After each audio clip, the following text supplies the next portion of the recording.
ผมมันจะเจอรถไฟจะมาอย่างนั้นไม่เอาภาพเดี๋ยวภาพ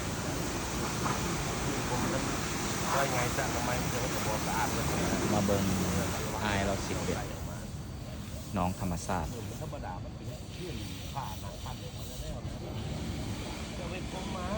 โอ้ไปเปลี่ยนผ้าพื้นหนังของเขาวันนี้ผ้าผมจะพอเสียง บุหัวาเราได้ไลฟ์ได้น้องเดี๋ยวสิพาไปเบิ่งคนงานของเรา ผมก็เลือกผิด น้องนี่กันใหญ่เต๋อไปนี่อย่าง มาตรฐานคนพื้นเนาะพื้นหนังเลย